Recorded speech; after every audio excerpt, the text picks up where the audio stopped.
여러분 안녕하십니까? 2학기 경제 1강을 드디어 시작을 하게 되었습니다. 곧 종이 칠 거라서 그냥 지금은 좀 이렇게 편안한 이야기로 좀 시작을 하려고 해요.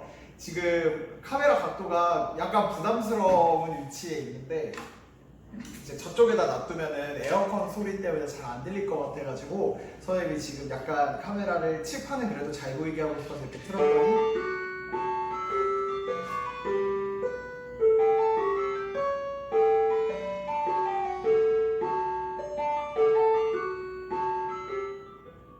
네, 아무 생각 없이 보고 있었는데 어쨌든 그래서 부담스럽지만 여러분들의 칠판을 잘 보이게끔 또 해야 되니까 여러분들이 이해를 좀 해주셨으면 좋겠습니다. 지금 여러분들이 이제 듣고 있는 시점이 A반은 9월 7일, B반은 9월 8일, C반은 9월 9일. 물론 안 밀린다는 전제하에 그렇긴 한데 어쨌든 여러분들이 잘 좀 들어주실 수 있으셨으면 좋겠고요. 자, 우리 지난주 9월 1일, 2일 OT랑 다큐 보라고 했었죠. 그래서 이거는 여러분들이 꼭 과제를 올려주셔야 됩니다. 아직까지 과제 제출 안 한 친구들이 있어가지고 과제 꼭 제출할 수 있도록 하고요. 그 다음에 오늘 9월 7일, 9월 8일, 9월 9일에 해당되는 부분에 있어서는 요거는 출석률로 체크를 할 건데 얘들아 3시간을 우리 50분 동안 내리 진도를 나갈 거기 때문에 조금 양이 많이 나가게 될 거야. 개념 프린트는 안 나갈 텐데 우리가 교과서는 조금 이번에 많이 진도 나갈 거거든요. 그러니까 여러분들이 출석으로 진도를 하시되 만약에 본인이 생각했을 때 너희들이 나한테 요 8월 18, 19일 날 소감문하고 여기도 이렇게 다큐 있었잖아요. 나한테 소감문 보내달라고 했었는데 많은 친구들이 꼭 2학기 때는 당일 복습을 이루어낼 것입니다 막 이렇게 얘기를 했었단 말이지. 그래서 내가 생각했을 때 당일 복습을 해주게 하기 위한 일종의 장치로 과제는 아니고 이제 복습, 본인이 오늘 배운 것들에 대해서 좀 자체적으로 복습을 하고 싶다라고 하면은 요거는 과제 게시판에 올려줍니다. 물론 이제 2학기 과제 게시판에 올려야겠죠. 2학기 과제 게시판에 올려주고 그리고 이 복습해서 만약에 자기가 생각해서 이제 교과서 내용 정리하고 그 다음에 개념 정리해가지고 나한테 이제 인증샷을 올리던지 아니면 이렇게 올리면 선생님이 여기에 대해서는 피드백 달아줄 수 있도록 할게요. 그래서 혹시 희망하는 친구들이 있으면 복습해서 올려주면 되고요. 그 다음에 A반 친구들 얘들아 8월 17일하고 8월 31일이 둘 다 월요일이었는데 둘 다 학사일정이 아니라서 수업을 안 들었고 바로 여기서부터 듣는 친구들이 있을 텐데 얘네들은 좀 부탁할게요. 한번 봐주고 오세요. 알겠지? 우리 아직은 원격 수업 기간 중이니까 조금 여러분들이 여유 있을 거라고 생각을 하니까 OT랑 그 다음에 다큐들을 꼭 여러분들 확인해 주시고 이 다큐 내용 자체를 아는 것도 중요는 한데 이 다큐 자체에서 이번 3단원 거시경제 파트랑 연계되는 부분이 되게 많단 말이에요. 그래서 여러분들이 여기까지는 좀 이해해 주시고요. 혹시 늦게라도 요소 한번 내고 싶다 하는 친구들 있으면 내주시면 됩니다. 그래서 이렇게 여러분들이 진행해 주시면 되겠어요. 9월 7, 8, 9 오늘 내일 3교시 이제 여러분들 연강 들으실 텐데 그 연강에 해당하는 부분 교과서로 지고 나갈 때 여러분들 복습 잘 해주시고 앞으로 추가적으로 교과서 PDF 파일은 저기에 있습니다. 학교 홈페이지 교수학습 자료실에 있으니까 다운받으셔서요. 여러분들 학습에 도움될 수 있도록 하시면 되겠습니다. 알겠죠?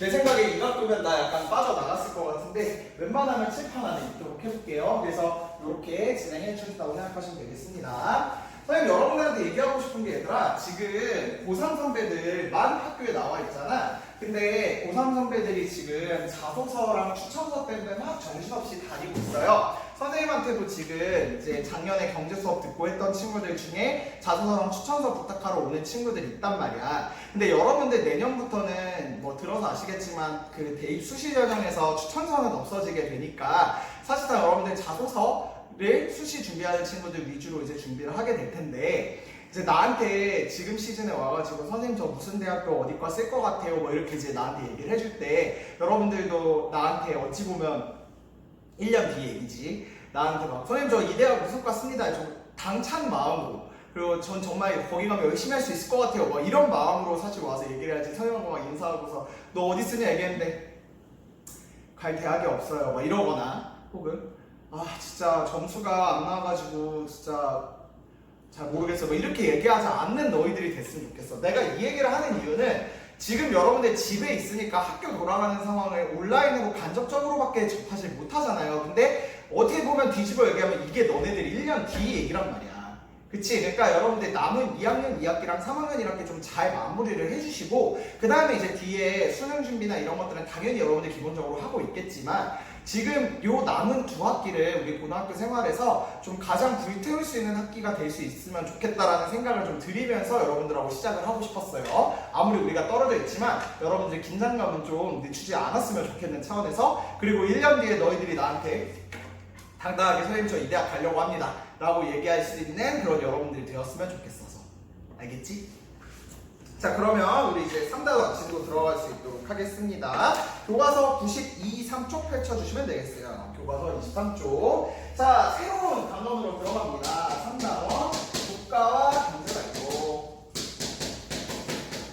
그러니까 우리가 2단원에서는 시장과 경제활동이었기 때문에 주가 시장이었단 말이야. 생산물 시장, 생산 요소 시장, 금융 시장, 노동 시장에 대해서 살펴봤고요. 그 시장에서 수요와 공급이 어떻게 만나고 가격은 어떻게 결정되고 거래량은 어떻게 결정되는지 2년은 얼만큼 내가 남게 되고요. 그 다음에 만약에 정부가 그 시장에 대한 가격 정책으로 통제를 걸었을 때 어떠한 문제점이 나타나는지 그리고 시장에서 거래되면 다 좋을 줄 알았더니 시장 실패 상황도 일어났다. 그래서 시장이 줄였다면 3단원 국가의 반응에서 이제 경제를 살펴본다 생각하시면 되겠지. 그래서 국민경제 주요 지표를 활용하여 경제 상황을 총체적으로 파악하고 국민경제 순환, 경기변동 양상 분석할 거고요. 국민경제 안정과 성장을 위해 실업과 인플레이션의 원인 살펴보고 재정통화 정책을 중심으로 대책을 이해한다. 이게 이제 큰 3단원의 내용이라 생각하시면 되겠습니다. 자 거기 여러분들 사진 보시면 혹시 여기가 어디인지 아세요?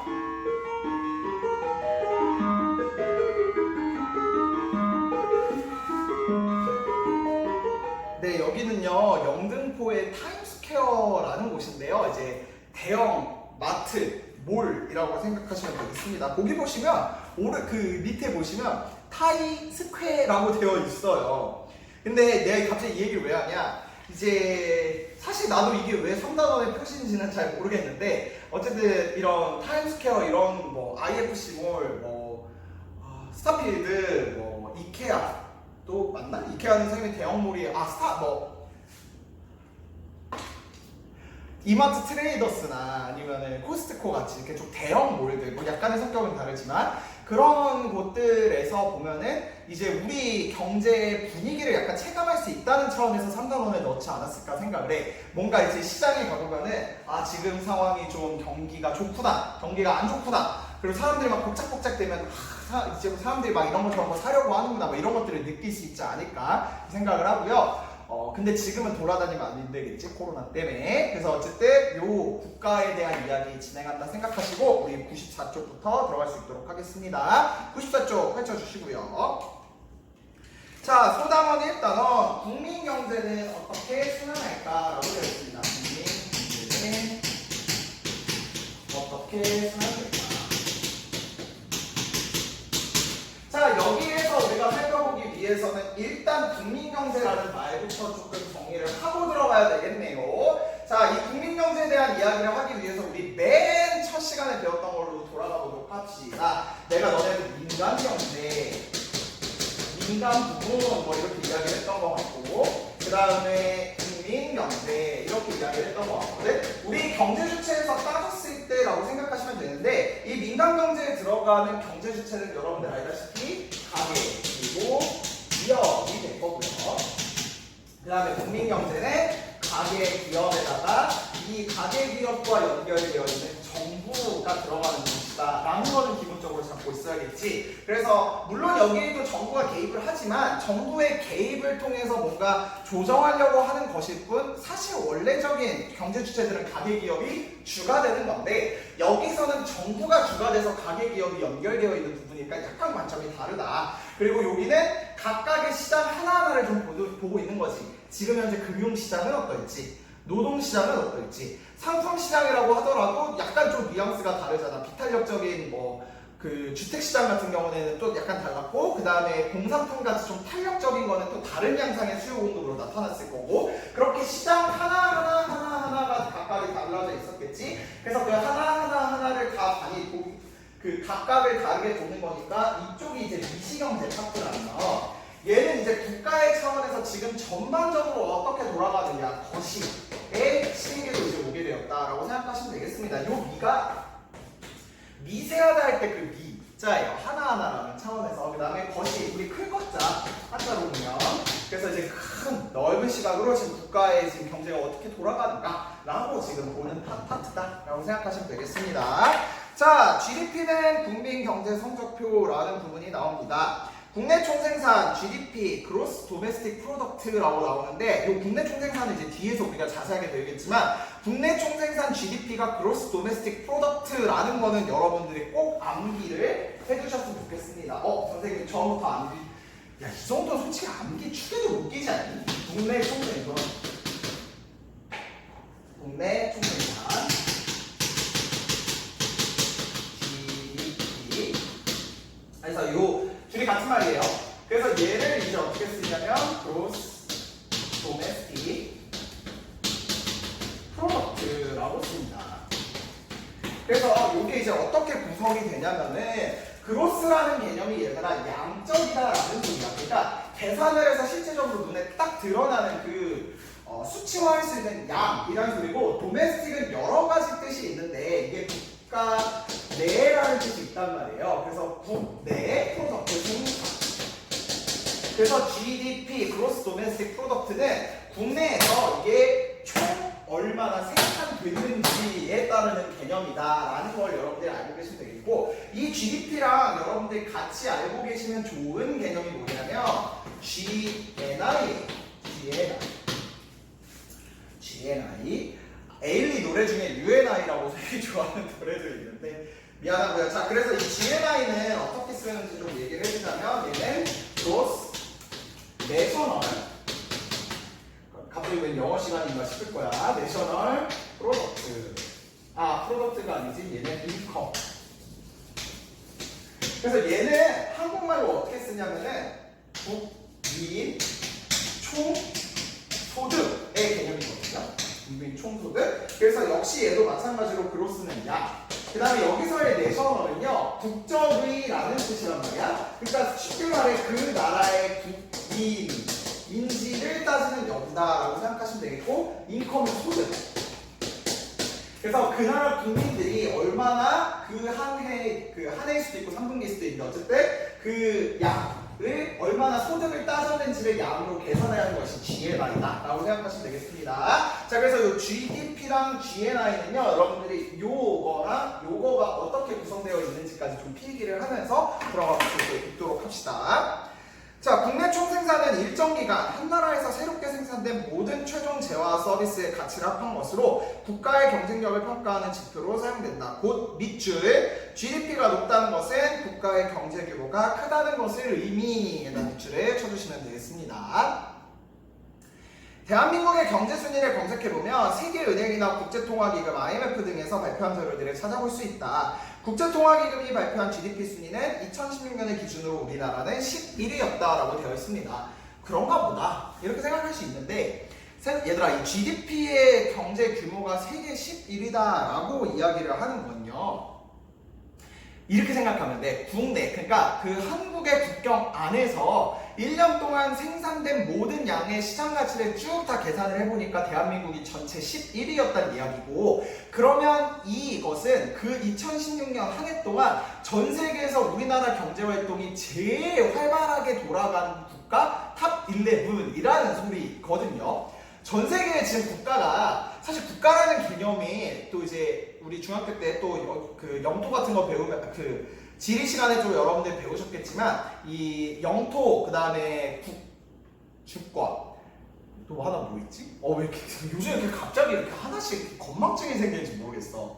근데 국민, 영토 주권 국민이라 이 있어야지 우리가 국가다라고 이야기를 하는데 그 개념에 따라서도 약간 애매한 국가들이 있거든요. 그냥 우리 이 동아시아 쪽만 하더라도 당장 봤을 때 홍콩하고 마카오 같은 경우가 어떨 때는 국가로 들어가기도 하고 어떨 때는 중국의 자치구로 들어가기도 해. 그러니까 되게 애매하긴 한데 그래서 전 세계에 몇 개의 국가가 있습니까? 라고 이야기를 하면은 200여 개라고 답을 하거든. 200여 개.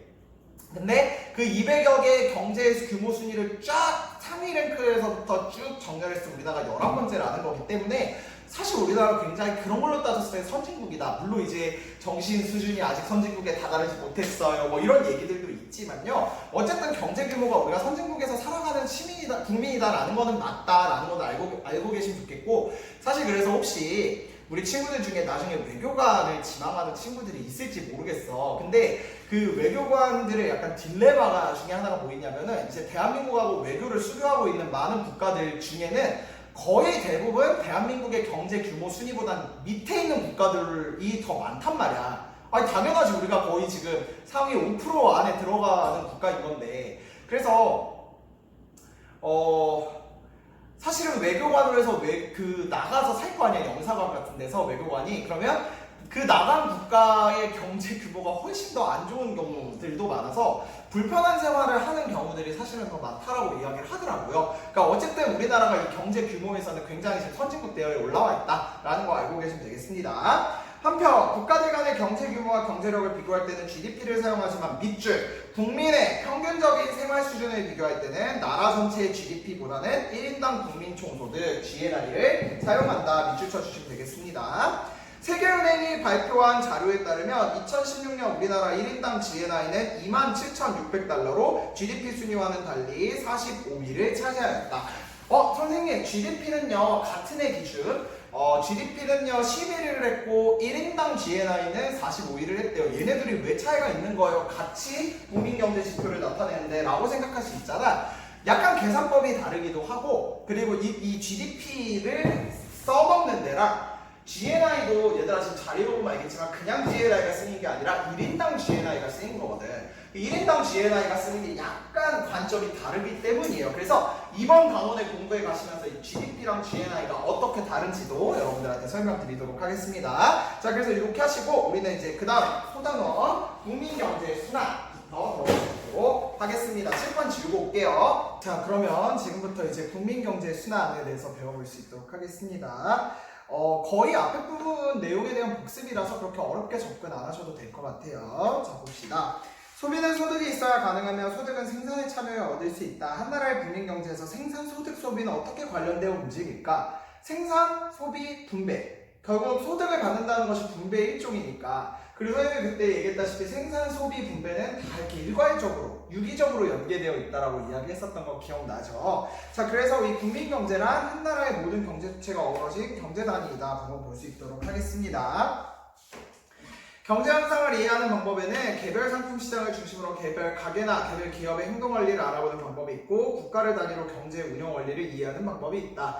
경제를 국가 단위로 보는 것을 형광펜 국민경제에다가 형광펜 쳐주시고 밑줄 국민경제는 한 나라의 모든 가게, 모든 기업, 정부가 서로 어우러져 이루어진 경제단위.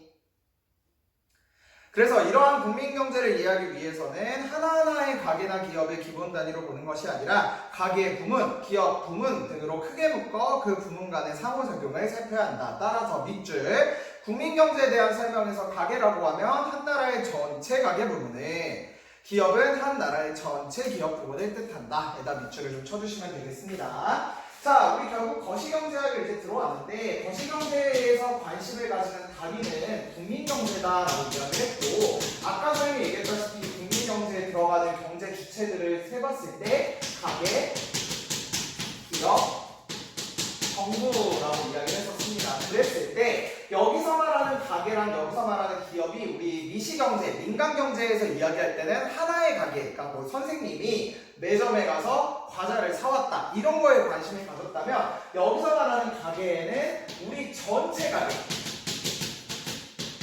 그러니까 소비의 측면에서 보면 전체 소비자라고 할 수 있겠죠. 그 다음에 기업도 전체 기업. 다시 말해 생산의 측면에서 참여하는 모든 기업들이라고 생각하시면 된다라는 겁니다. 그러니까 사이즈가 확실히 커졌지. 그러니까 거시경제에서 만약에 가게라고 이야기하면 소비자 전체를 뜻하는 거고, 그 다음에 거시경제 전체에서 기업을 얘기한다 그러면 생산의 측면에 참여하는 모든 주체, 그리고 그걸 모두 조율하는 정부, 이렇게 된다라고 생각하시면 되겠어. 자, 그래서 거기 밑에 보시면 미시경제학과 거시경제학의 차이가 있는데요. 등산을 할 때에는 우선 멀리서 산의 전체 모습을 살펴본다. 그러면 나무가 군락을 이룬 숲 전체를 조망할 수 있다. 반면에 숲속으로 들어가면 나무 하나하나를 자세히 볼 수 있다. 경제를 살펴보는 방법도 이와 같이 두 가지가 있는데, 나무 하나하나를 살펴보듯이 밑줄 개별 경제 주체나 개별 상품 시장을 살펴보는 것, 밑줄치고 미시경제학 평강패. 그 다음에 숲을 보는 것과 같이 밑줄 국가 단위의 경제를 살펴보는 것, 그 다음에 거시경제학 평강패 쳐주시면 되겠어요. 미시경제학은 개인이나 기업과 같은 또 밑줄 개별 경제 주체들이 어떻게 의사결정을 내리며 그러한 결정이 어떤 결과를 가져오는지를 연구. 가장 우리가 최적의 상황에서 거래한다라고 이야기하면 우리 배웠다시피 균형점에서 거래를 하는 거예요. 그랬을 때 소비자 잉여도 크고 생산자 잉여도 크니까. 그치? 그러니까 그런 것들에 대해서 연구하는 것. 근데 선생님이 지난 단어에서도 얘기했지만 이게 우리가 완전 경쟁 시장이라는 걸 전제로 하고 이제 이론이 전개가 되었다고 했잖아. 근데 독점 시장, 과점 시장, 독점적 경쟁 시장에 따라서 그래프가 다 달라진다라고도 이야기했지. 그러니까 그 그래프의 최적점은 여기가 될 테니 그러면 여기에서 거래를 할 수 있도록 해야 된다. 그래서 사실 미시경제학을 여러분들 대학교 가셔서 경제학 만약에 공부하신다 그러면 정말 수학과의 싸움이야. 그래프와의 싸움이고. 그치. 근데 거시경제도 그래프가 안 나오는 건 아닌데요.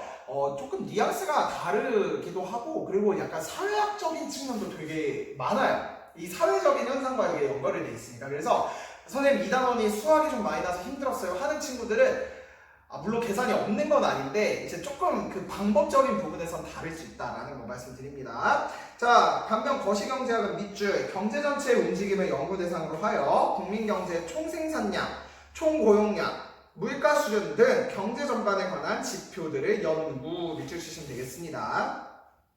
그래서 한 기업의 생산량과 가격 정책에 관한 연구는 미시경제학에 속하고요. 하나의 기업이 우리 얼만큼 생산을 해낼까, 그리고 그 생산하기 위해서 우리는 가격을 어떻게 설정하는 것이 좋을까를 연구하는 거면 미시경제학이라면, 한국가의 물가 상승, 실험 문제, 경제 성장에 관한 연구, 내년에는 우리 경제 성장을 몇 프로 달성해야 되는데 지금 물가 수준이 너무 높으니까 우리가 이런 정책을 써야겠어, 이런 식으로 연구하는 건 이제 거시경제학이다라고 이야기를 할 수 있겠죠. 그래서 오른쪽 보시면 새로운 기계 장치를 갖추면 우리 회사의 이윤은 얼마나 늘어날까. 이윤이란 거 우리 공식 배웠다시피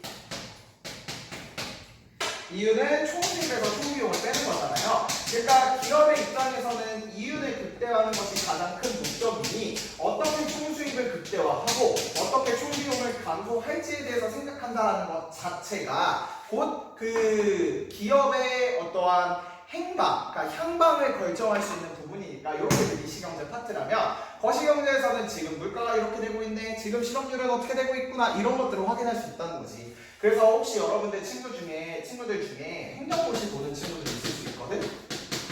5급 공무원, 5급에 이제 행정부에 소속되려는 사무관이 되기 위해서 보는 시험이고, 이제 그 밑에는 뭐 7급 공무원, 9급 공무원 그렇게 시험들이 있을 텐데, 그 공무원 시험들의 필수 과목이 사실은 경제학이에요. 그러니까 이게 직렬마다 조금씩 다를 수 있거든? 근데 경제학은 모든 과목이 다 봐. 왠 줄 알아요? 왜겠어? 그렇지. 거시경제를 통해서 지금 우리나라의 경제지표가 이렇구나라는 걸 알기 위해서는 결국에는 경제학이 이 관료들한테 되게 필수적이다라는 거지. 그래서 이 경제학이 여러분들 나중에 나아가실 때 도움이 많이 되실 거예요. 특히 문과 친구들. 근데 이과 친구들도요, 생각보다 이 경제 쪽이 수학이랑 연결이 많이 돼서 대학교 가셔서 복수 전공 하시는 친구분들도 되게 많고, 그 복수 전공을 살려서 전공으로 취업하는 경우들도 요즘엔 너무 많다 보니까, 대표적인 케이스. 그렇기 때문에 여러분들이 대학교 가셔서 여러분들 원하시는 공부들 마음껏 하시면서 여러분들 진로 나가실 때 이 경제학은 생각보다 많은 분야랑 연결될 수 있다. 미시경제 연결하면 기업과 연결될 수 있을 거고요. 그 다음 거시경제 공부 잘 해놓으시면 국가의 정책, 행정 뭐 이런 거랑 다 연결돼 있으니까. 알겠지? 자, 그러면 이제 이 국민경제에 대한 이야기 했고요. 이번에 국민경제 순환에 대해서 들어가 볼 수 있도록 합시다. 이거는 우리 너무 많이 본 거라서 금방 하고 넘어갈 수 있을 것 같아. 국민경제 순환. 요거 96쪽 봐주시고요. 자, 기업은 생산요소 시장에서 가게로부터 생산에 필요한 노동, 자본, 토지 등을 구입하여 재화 서비스를 생산하고 가게의 생산요소의 대가인 임금, 이자, 지대 등을 지급한다. 기업이 지급한 임금, 이자, 지대 등은 가게의 소득이 될 거고 기업이 생산한 재화 서비스는 생산물 시장에서 판매가 될 거예요. 생산물 시장에서 가게는 기업으로부터 받은 소득을 재화 서비스를 구입하기 때문에 이 과정에서 기업에서 지불된 돈이 판매 수입이 되어 다시 기업으로 돌아온다. 이와 같이 밑줄 한 나라의 국민경제는 경제 주체들이 생산, 분배, 지출을 반복하면서 순환한다 라고 밑줄 쳐주시면 되겠습니다. 그러니까 국민경제는 이게 동태되어 있는 것도 아니고 그 다음에 일회성으로 끝나는 것도 아니고 계속해서 이렇게 뺑글뺑글 돈다라는 건데 우리 오랜만에 요 그 책에 보면 다시 한번 그려보고 가자. 가게가 있고요. 기업이 있을 거야. 근데 이 가게랑 기업이 주고받는 시장이 두 가지가 있어요. 하나는 생산물 시장이 있을 거고 다른 하나는 생산 요소 시장이 있을 거야. 우리 요 흐름도 작년 통합사회 시간부터 여러분들하고 내가 열심히 했기 때문에 요 파란색, 빨간색 같이 갈 수 있을 것 같아. 얘가 실물의 흐름, 얘가 화폐 흐름. 선생님이 중간에 일이 있어가지고 이거 칠판 지고 잠깐 교무실 갔다 내려왔더니 또 이 쉬는 시간하고 겹쳐가지고 종소리가 오늘 몇 번 들리는지 모르겠어. 자, 봅시다. 자, 실물은 기업에서 가게로 갑니까? 가게에서 기업으로 갑니까? 둘 다 맞죠? 근데 이제 기업에서 가는 실물이 있고 가게에서 가는 실물이 있는데 여기서 가는 그게 이제 생산물, 그러니까 재화와 서비스. 그리고 가게에서 기업으로 가는 그 실물이 노동, 토지, 자본, 경영이 있었어. 그러면 그거에 대한 대가로 요렇게 가는 돈이 있었고 요렇게 가는 돈이 있었습니다. 그랬을 때 가게에서 기업으로 들어가는 것이 여기서는 소비 지출이 될 거고 그 다음에 이게 기업 입장에서 판매 수익이 될 겁니다. 그 다음에 이 판매 수익을 벌어들인 기업의 입장에서는 가게에서부터 이런 것들을 사들여야겠죠. 그래서 요거에 대한 그 요소에 대해서 지출하는, 그러니까 생산에 필요한 것을 지출하는 것이 된다면 여기가 이제 요소, 소득으로 작용할 수 있겠지. 그랬을 때 요게 소비가 될 거고 요게 생산이 될 거고 요게 분배가 될 거야. 그러니까 생산, 분배, 소비는 계속해서 뺑글뺑글 돌 거다라는 이야기 여러분들이 생각하시면 되겠고요. 자, 그거에 대해서 이제 여기는 민간경제니까 여기에 대해서 하나 바뀌어야지. 정부. 자, 그래서 정부는 역시 실물과 그 화폐를 주고받습니다. 그래서 이렇게 주고받는 것들이 가게에서 얻어들이는 생산요소, 그리고 기업에서 받아들이는 생산물, 그리고 정부가 얘네한테 주는 게 뭐? 공공재. 그렇지. 그러면 이거에 대한 대가로, 공공재에 대한 대가 뭘 줘야 돼? 조세를 줄 거고요. 그 다음에 요거에 대해서 어떤 걸 줬다면 얘네들의 대가. 그러니까 소비, 그러니까 정부 입장에서의 정부 지출이겠지. 정부 지출. 이렇게 생각하시면 되겠습니다. 이해되시겠어요? 자, 그렇게 하시고, 자, 그 다음에 뭐 외부까지는 안 나가도록 할게. 우리 어차피 국민 사이즈에서만 볼 거니까. 자, 국민경제 순환을 보긴 봐야겠다. 근데 일단 뒤에 거 먼저 보고, 국민경제 순환을 종합적으로 이해하기 위해서는 민간 부문뿐만 아니라 정부 부문도 함께 고려해야 되는데요. 정부는 가게로부터 정부 활동에 필요한 노동 등의 생산 요소를 구입하고 가게는 이에 대한 대가를 정부로부터 받을 거예요. 정부는 기업으로부터 생산물을 구매하고 기업은 생산물의 판매 대가를 정부로부터 받습니다. 정부는 민간 부문의 공공재와 사회간접자본 등을 제공하고 민간 부문으로부터 조세를 징수한다. 우리 복습 한번 잠깐 해볼까? 사회간접자본 영어로 세 글자 뭐라고 했었지? 소셜 오버헤드 캐피털이라고 해가지고 SOC라고 이야기를 했습니다. 조세 종류 두 가지가 있었습니다. 무슨 세랑 무슨 세. 이렇게 얘기하면 여러분들은 당연히 나한테 선생님 어떤 기준으로 나누는데요라고 먼저 물어봐야 정상인 거야. 자, 그러면 우리가 납부하는 방법에 따라서 달라진다라고 이야기를 하면은 세금을 직접 부과하는 게 직접세, 세금을 간접적으로 부과하는 게 간접세, 그 다음에 세율을 어떻게 적용하느냐에 따라서 이 세액이 올라가면 올라갈수록 세율이 어떻게 변하느냐에 따른 건데, 세액이 올라가면 올라가도 세율이 그대로면 비례세가 될 거고, 세율도 세액도 같이 커지는 게 누진세, 세율은 올라가는, 그러니까 세액은 올라가는데 세율이 오히려 떨어지면 역진세 이렇게 구분된다라고 여러분들이 얘기 드렸고 각각의 세금의 특징들도 잘 알려드렸습니다. 잘 기억해야 돼. 경제 수능으로 선택하는 친구들은. 자, 다음에 밑줄을 쳐볼까요? 이제 국제 파트로 잠깐 갔다 오면은 밑줄, 가계와 기업 그리고 정부로 이루어진 한 나라의 국민 경제와 외국과 교류하지 않고 한 국민 경제 안에서만 순환되는 것 밑줄 치고 폐쇄 경제 형광펜.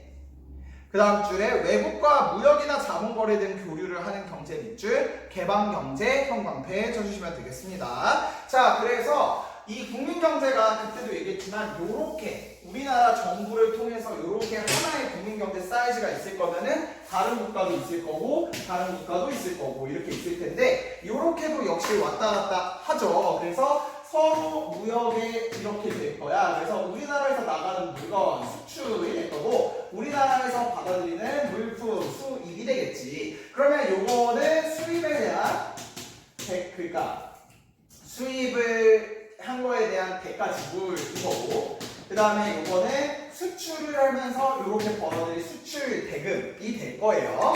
그래서 3단원은 초점이 여기에 있는 거고 4단원은 여기에 있는 거다 라고 생각하시면 되겠습니다. 자, 그 다음에 국민경제와 저축 더 알아보기가 있는데요. 봅시다. 가계는 기업의 생산 요소를 제공하여 얻은 소득으로 소비를 하는데 현실에서 가계는 소득 전부를 지출하지 않고 일부는 저축을 한다 라고 돼 있어요. 밑줄, 사람들은 저축을 통해 노후 자금, 자녀 학비 마련 등 미래에 대비하고 안정적인 경제생활 영위.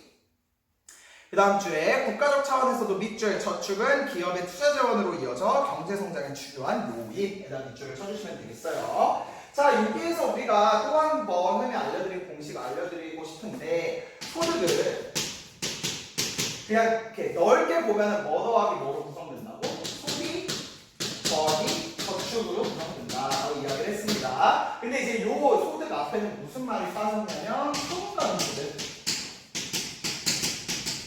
이라는 말이 빠졌지. 원래 내가 벌어들이는 소득에서 비소비 지출, 내가 어쩔 수 없이 빠져나가는 세금, 대출이자, 사회보험료 이런 것들 그런 것들을 빠지고 내가 가용할 수 있는 소득인 처분 가능소득에서 얘는 쓴 거, 얘는 남은 거라는 거지. 근데 얘네들은 알다시피 얘네들을 합쳤을 때 소득이기 때문에 소득이 일정하다라고 하는 소비가 늘어나면 저축은 어떻게 될 거다? 줄어들 거다. 저축이 늘어나면 어떻게 될 거다? 소비는 줄어들 거다. 근데 얘들아 저축을 안 할 수는 없는 게 우리가 나중에 미래 생활을 영위하기 위해서 선생님 같은 경우 결혼도 해야 되고 집도 사야 되고 차도 사야 되고 도대체 언제까지 돈을 모아야 될지 모르겠지만 어쨌든 그런 식으로 저축을 하는 것이 미래 생활의 영위를 위해서도 필요하고 국가의 입장에서는 저축이 왜 필요하냐면 지금 여기 텍스트에 나왔다시피 결국 우리가 저축을 은행에 할 거잖아요. 은행과 같은 금융권에 하겠지. 그럼 그 금융에다가 맡겨놓은 은행을 다시 기업 A라는 컴퍼니가 와가지고 여기에 가서 이제 돈을 빌리러 왔어. 그러면 만약에 이 은행 자체에 자금이 충실하게 모여있으면 내가 그 되는 이 신용도 안에서는 많이 빌릴 수 있잖아. 결국에는 기업이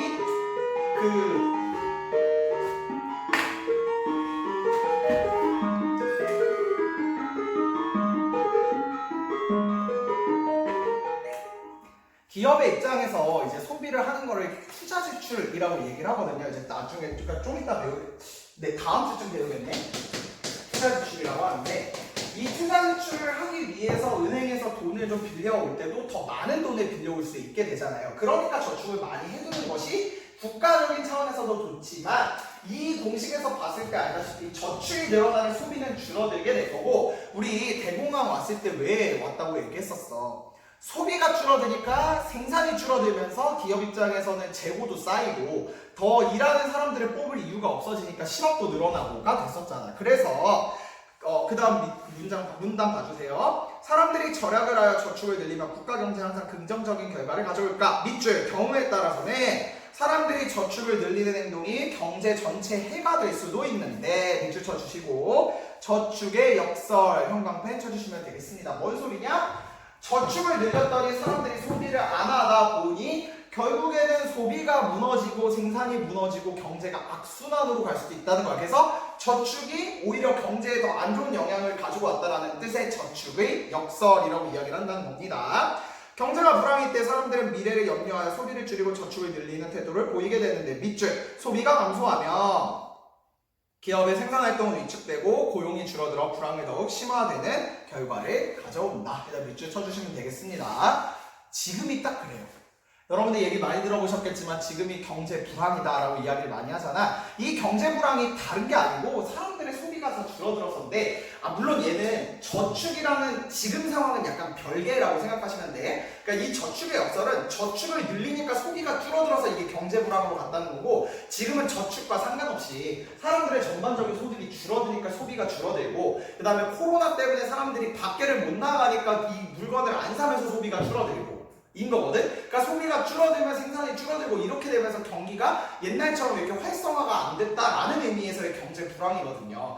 이 경제가 왜 불황이다라고 이야기를 하는지에 대한 더 자세한 디테일한 얘기들은 우리 이번 단원을 통해서 이 지표가 그래서 이게 불황을 나타내는 거였구나를 알게 될 텐데 일단 원리는 그렇다는 거 알고 계시면 되겠습니다. 하지만 장기적으로 볼 때 저축을 통한 자본 축적은 경제 성장의 원천이 되므로 저축은 국민 경제에서 중요한 의미를 가진다라고 여러분들이 알고 계시면 되겠어. 그래서 혹시 여러분들 중에 여러분들은 재난지원금의 그 혜택을 받진 않았겠죠? 근데 이 재난지원금이 어떤 식으로 운용이 됐냐면 어르신분들한테는 현금으로 지급이 됐고요. 그 다음에 선생님같이 이제 일반적으로 경제활동 하시는 분들은 신용카드들이 다 있잖아. 그러니까 신용카드 회사에 이게 들어와요. 그래서 신용카드를 긁으면 이게 신용카드 원리가 뭐냐면 내 신용을 바탕으로 이 카드를 쓰고 있는 거잖아. 그래서 만약에 예를 들어서 선생님이 한 달에 신용카드를 50만 원 한도로 긁었어. 그러면 내가 다음 달에 그 50만 원에 그러니까 카드사가 먼저 그 50만 원을 내준 거고 내가 나중에 50만 원을 카드사한테 주는 거거든. 그러니까 이게 신용카드를 자꾸 체납하기 시작하면 나는 신용카드 회사한테 이제 빚쟁이가 되어가기 시작하는 거지. 근데 이 신용카드 회사가 내주는 게 아니라 정부가 그 돈을 대신 내주는 시기였던 거거든요. 재난지원금이 그렇게 운용이 됐었어. 40만 원, 선생님은 40만 원 받았고 2인 가구 60만 원, 3인 가구 80만 원. 그리고 최근 이슈가 되는 게 지금 2차 재난소득을 주냐 마냐로 지금 얘기가 되고 있잖아. 근데 어떤 사람들은 그렇게 얘기하거든. 아니 그럼 그냥 돈으로 40만 원 주면 되는 거 아닐까? 여기에 따르면은 그렇게 줬다가 큰일 나는 게 그러다 그거 다 저축으로 가면 어떡해? 그렇지. 원래 의도는 소비를 살리려고 돈을 준 건데 사람들이 이게 대출 불황이야. 지금 집값이 더 오르고 있으니까 지금은 영혼을 끌어 모아서라도 영끌해서라도 집을 사기 위해서 저축을 해야 돼 라고 다 저축을 한다고 하면 의미가 없는 거지. 정부가 그냥 돈을 주고 끝난 거니까. 그래서 그 신용카드식으로 반드시 소비를 하게끔 유도했던 게 그런 이유다 라고 생각하시면 되겠어요. 괜찮아? 뭔가 이렇게 좀 더 알아가는 느낌이야. 이미 다 알고 있었나? 자, 아무튼 그래서 여기까지 해서 우리 그 전반적인 국민경제 그리고 국민경제가 어떻게 순환되는지 근데 요 내용은 사실은 따지고 보면 1, 2단원을 복습하는 내용이었다라고 여러분들이 생각해 주시면 되겠고요. 그래서 우리 이제 국민경제 다 봤으니까요. 이제 이 국민경제를 그러면 어떻게 잘 설명하는지 국민경제 지표에 대해서 한번 살펴보려고 해요. 뭔 소리냐? 지표라는 것은 어떠한 숫자적으로 딱 나타내져 있는 수치화된 데이터란 말이지. 그래서 그 지표를 통해 지금 국민경제가 잘 돌아가고 있는지 없는지를 보겠다라는 이야기야. 그래서 사실상 이게 진짜 중요해. 결국엔 3단원은 이 국민경제 지표를 어떻게 보고 어떻게 읽고 하느냐에 대해서 보는 단원이거든요. 그래서 보도록 합시다. 거리나 무게 등을 수치로 나타내듯이 밑줄, 경제에서도 각 분야별 상태나 성과를 수치로 나타낸다. 밑줄 쳐주시고 이것을 형광펜 경제지표라고 이야기를 한다. 그러니까 경제도 여러 지표가 있어요. 그러니까 경제를 지금 현재 돌아가는 경제에 대해서 수치화해서 딱 나타낼 수 있는 거. 뭐 예를 들면 한국은행 이자율, 그 다음에 무슨 회사 주식, 상장되는 그 거래량, 그 다음에 주식의 가격 이런 것도 다 지표일 수 있는 거죠. 왜냐하면 수치화돼서 나왔으니까. 그 중에 우리 국민경제, 다시 말해 가계, 기업, 정부가 지금 어떻게 뺑글뺑글 돌아가고 있는지를 나타내는 지표가 이제 국민경제 지표라는 건데요. 밑줄 경제지표 중에서 국민경제의 상태나 성과를 나타내는 수치 밑줄 쳐주시고요. 국민경제 지표 형광펜 쳐주시면 되겠습니다. 그래서 예를 들어 한 나라에서 생산한 총 생산에 국민 소득, 경제성장률, 실업률, 물가지수, 국제수지 등을 모두 현재 국민경제가 어떻게 돌아가는지를 나타내주는 지표다라고 이야기를 하는 거야. 다시 말해서 지금 국민경제가 잘 돌아가고 있나? 라는 것이 궁금하다면 얘를 보라는 거예요. 국민경제지표에서 뭐 예를 들면 경제성장률이라는 지표가 있거든. 근데 그 경제성장률의 지표를 딱 보면 옛날에 비해서 최근에 지금 뭐 경제성장률이 이만큼 뛰었네, 뭐 이만큼 떨어졌네, 뭐 이런 걸 확인하면 우리가 2019년 벌써 그렇게 됐네. 2019년에 비해서 2020년에 경제활동이 많이 위축됐구나, 경제성장을 실제로 이뤄내지 못했구나 라는 것들을 우리가 살펴볼 수 있다는 거죠. 그러니까 내가 얘기한 게 3단원은 이 국민경제지표가 진짜 중요해. 옛날에 비해서 어떻게 바뀌었는지를 알 수 있는 곳이기도 하고, 그 국민경제지표를 뭐 우리 배워야 될 게 되게 많거든. 뭐 경제성장률, 그 다음에 물가상승률 뭐 이런 것들이 있어. 그러면 그 지표들은 어떻게 계산되는지에 대한 공식들이 쫙 나올 거 아니야. 그 공식들에 대해서 살펴보고 그 공식은 왜 그렇게 되는지 살펴보고 해야겠죠. 자, 그래서 봅시다. 국민소득지표나 물가지표 등의 국민경제지표를 통해서 한 나라의 기업이나 가게들이 이루어낸 경제적 성과나 소비 상황 등을 알 수 있으며, 고용지표를 통해 실업과 취업 및 경기 상황을 파악할 수 있다. 그래서 우리가 봐야 될 국민경제지표들이 그 뒤로부터 쭉 나오는데요. 요 경제지표들을 하나하나 알아가는 것이 이번 3단원의 목적이다 생각하시면 돼. 첫 번째, 국민소득지표예요. 국민소득이라는 것은 국민경제의 소득 수준을 나타내는 지표. 우리가 얼마만큼 지금 벌어먹고 사는지. 벌어먹고라고 하니까 되게 무슨 비속어 같은데 뭔 소리인지 알지 여러분들? 우리가 어느 정도 지금 성과를 내고 있는지. 그래서 그 국민소득에 대한 지표는 거기 밑줄, 국내 총생산, 국민총생산, 국민총소득. 이 국민경제지표의 첫 번째 국민소득이라는 것이 있는 거고요. 얼마나 지금 우리나라 경제가 양적으로 이 성장을 했고 순환을 하고 있는지에 대해서 나타내는 것으로서 지표 GDP, GSP, GNI가 있다. 아까 GDP, GNI의 약자 살펴봤습니다. 자, 다음 두 번째. 고용지표래요. 실제로 지금 청년들이 또 얼마나 이게 취업이 발생할 수 있는지에 대해서 살펴보는 것으로서 취업이나 실업과 관련된 지표로 밑줄, 고용률, 실업률, 취업자 수, 실업자 수라고 되어 있습니다. 고용률, 실업률 이런 것들. 그래서 이런 고용률 구하는 거, 실업률 구하는 거 다 우리 살펴볼 거예요. 세 번째 또 뭐 나와야 될 것 같아? 느낌이상. 물가 얘기 나와야지. 그래서 물가지표, 지금 현재 그 전반적인 가격의 동향이 어떤지를 살펴보는 지표로서 이 물가지표랑 관련된 게 소비자 물가지표, 그 다음에 생산자 물가지표, 그 다음에 이 GDP를 활용해서 하는 그 물가지표가 있는 게 뭐가 있냐면 GDP 디플레이터 이런 게 있습니다. 그래서 이런 것들이 이제 물가지표에 들어가게 될 거예요. 아니 선생님 진짜 필기 잘하고 싶은데 이 필들이 말을 안 들어서 안 되면 어떻게 해야 돼? 진짜 내가 누구 얘기하지만 우리 경제 배우는 공학자들 중에서 나중에 신소재공학과 가는 친구들 제발 이 분필 좀 안 부러지고 오래 쓰는 분필 좀 만들어주시면 정말 진심으로 감사드립니다. 자, 네 번째 금융지표.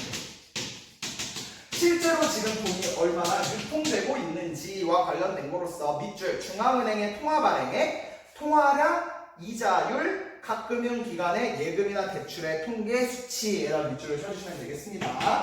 통화량, 이자율이 제일 대표적이죠.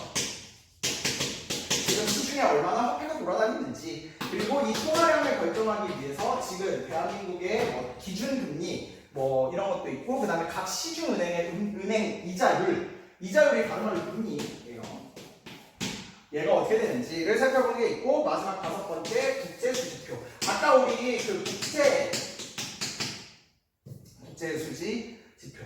아까 우리 살펴봤듯이 가계, 기업, 정부 뺑글뺑글 도는데 외국이랑 얼마나 왔다 갔다 하는 거잖아. 그러니까 얼마나 나가고 얼마나 들어오는지. 그러니까 뭐 수출액, 수입액 이런 것들이 여기 들어가겠죠. 일정 기간 동안 한 나라에서 이루어진 수출, 수입액 같은 것들이 여기에 들어간다고 생각하시면 되겠습니다. 그래서 우리는 지금부터요 이 모든 지표들 하나하나씩 다 가보면서 이게 어떻게 경제랑 연관되어 있는지를 하나하나 배워나가는 것이 바로 3단원이다 생각하시면 되겠고요. 그래서 현대사회는 경제환경이 급변하고 경제구조가 복잡하게 파악하기 위한 여러가지 경제지표가 필요하게 되었다.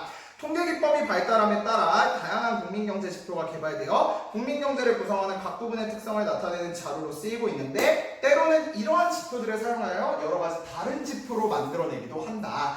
그래서 국민경제지표는 밑줄, 각 경제주체가 경제상황을 파악하고 경제정책을 실행하는 데는 없어서는 안 되는 중요한 자료에다 밑줄을 쳐주시면 되겠습니다. GDP 보고 지금 대한민국의 경제 상황이 이렇구나.